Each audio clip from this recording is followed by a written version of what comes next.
नमस्कार दोस्तों, स्वागत है आप सभी का आपके अपने YouTube चैनल ज्ञान लाभ में। इस कथा के बिना अधूरा है नाग पंचमी का व्रत। पढ़ें संपूर्ण व्रत कथा। हिंदू धर्म में नाग पंचमी का विशेष महत्व है। हर साल श्रावण मास के शुक्ल पक्ष की पंचमी तिथि को इस पर्व को मनाया जाता है।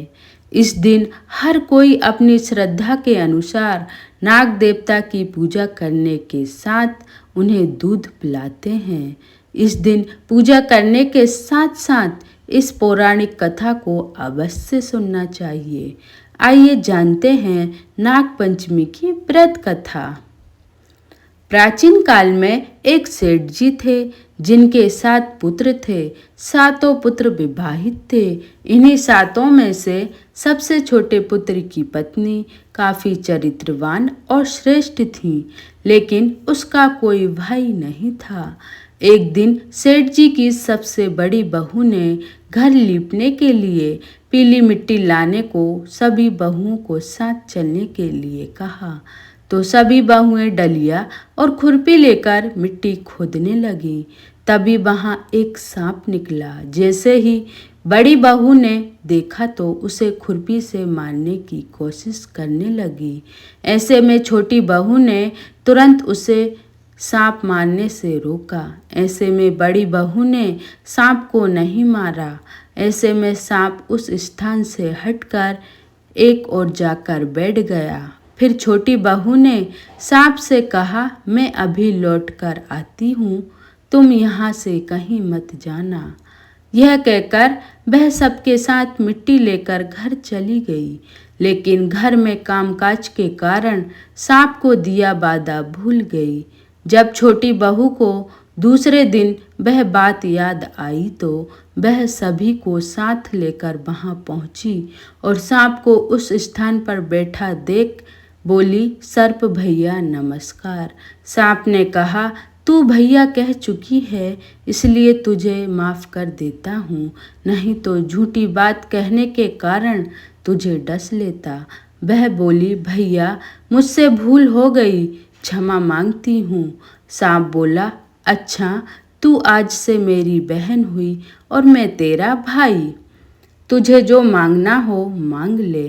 वह बोली, भैया मेरा कोई भाई नहीं है, अच्छा हुआ जो तू मेरा भाई बन गया।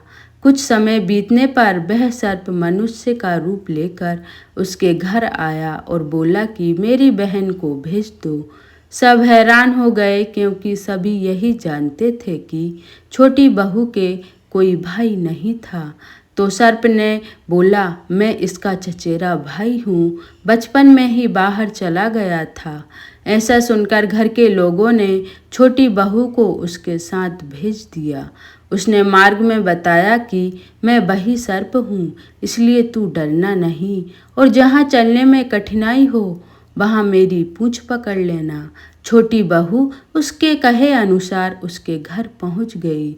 वहाँ के धन ऐश्वर्य को देखकर वह चकित हो गई। एक दिन सर्प की माता ने उससे कहा, मैं एक काम से बाहर जा रही हूँ, तू अपने भाई को ठंडा दूध पिला देना। लेकिन छोटी बहू को ये बात ध्यान नहीं रही और उसने गलती से सर्प को गर्म दूध पिला दिया, जिससे उसका मुख बुरी तरह से जल गया। यह देखकर सर्प की माता बहुत क्रोधित हुई, परंतु सर्प के समझाने पर शांत हो गई। तब सर्प ने कहा कि बहन को अब उसके घर भेज देना चाहिए। तब सर्प और उसके पिता ने उसे बहुत सोना, चांदी, जवाहरात, वस्त्र, आभूषण आदि देकर उसके घर पहुंचा दिया। इतना ढेर सारा धन देखकर बड़ी बहू ने ईर्ष्या से कहा, तेरा भाई तो बड़ा धनवान है, तुझे तो उससे और भी धन लाना चाहिए। सर्प ने यह वचन सुना तो सब वस्तुएं सोने की लाकर दे दी। यह देखकर बड़ी बहू ने कहा, इन्हें झाड़ने की झाड़ू भी सोने की होनी चाहिए। तब सर्प ने झाड़ू भी सोने की लाकर रख दी। सर्प ने छोटी बहू को हीरा मणियों का एक अद्भुत हार दिया था। उसकी प्रशंसा उस देश की रानी ने भी सुनी और वह राजा से बोली कि सेठ जी की छोटी बहू का हार यहाँ आना चाहिए। राजा ने मंत्री को हुक्म दिया कि उससे वह हार लेकर शीघ्र उपस्थित हो। मंत्री ने सेठ जी से जाकर कहा कि महारानी जी छोटी बहू का हार पहनेंगी, वह उससे लेकर मुझे दे दो। सेठ जी ने डर के कारण छोटी बहू से हार मंगाकर दे दिया। छोटी बहू को यह बात बहुत बुरी लगी। उसने अपने सर्प भाई को याद किया और आने पर प्रार्थना की, भैया, रानी ने हार छीन लिया है, तुम कुछ ऐसा करो कि जब वह हार उसके गले में रहे तब तक के लिए सर्प बन जाए और जब वह मुझे लौटा दे तब हीरो और मणियों का हो जाए। सर्प ने ठीक वैसा ही किया। जैसे ही रानी ने हार पहना वैसे ही वह सर्प बन गया। यह देखकर रानी चीख पड़ी और रोने लगी। यह देख राजा ने सेठ के पास खबर भेजी कि छोटी बहू को तुरंत भेजो। सेठ जी डर गए कि राजा ने जाने क्या करेगा। वे स्वयं छोटी बहू को साथ लेकर उपस्थित हुए। राजा ने छोटी बहू से पूछा, तूने क्या जादू किया है? मैं तुझे दंड दूंगा। छोटी बहू बोली, राजन क्षमा कीजिए, यह हार ही ऐसा है कि मेरे गले में हीरो और मणियों का रहता है और दूसरों के गले में सर्प बन जाता है। यह सुनकर राजा ने वह सर्प बना हार उसे देकर कहा, अभी पहनकर दिखाओ। छोटी बहू ने जैसे ही उसे पहना वैसे ही हीरा मणियों का बन गया। यह देखकर राजा को विश्वास हो गया और उसने प्रसन्न होकर उसे ढेर सारी मुद्राएं पुरस्कार में दी। छोटी बहू घर लौट आई।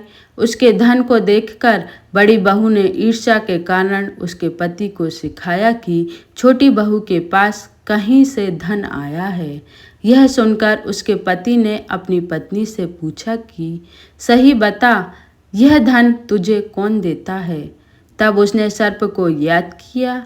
बहन को मुश्किल में फंसता देख उसी समय सर्प वहां प्रकट हुआ और कहने लगा, जो मेरी बहन के आचरण पर संदेह करेगा तो मैं उसे खा लूँगा। यह सुनकर छोटी बहू का पति प्रसन्न हुआ और उसने सर्प देवता का सत्कार किया। ऐसी मान्यता है कि उसी दिन से नाग पंचमी का त्यौहार मनाया जाने लगा और स्त्रियां सर्प को भाई मानकर उसकी पूजा करती हैं। अगर आपको यह वीडियो पसंद आया है तो चैनल को सब्सक्राइब, लाइक, शेयर ज़रूर करें। ऐसे ही अन्य वीडियो के लिए जुड़े रहें आपके अपने चैनल ज्ञान लाभ से।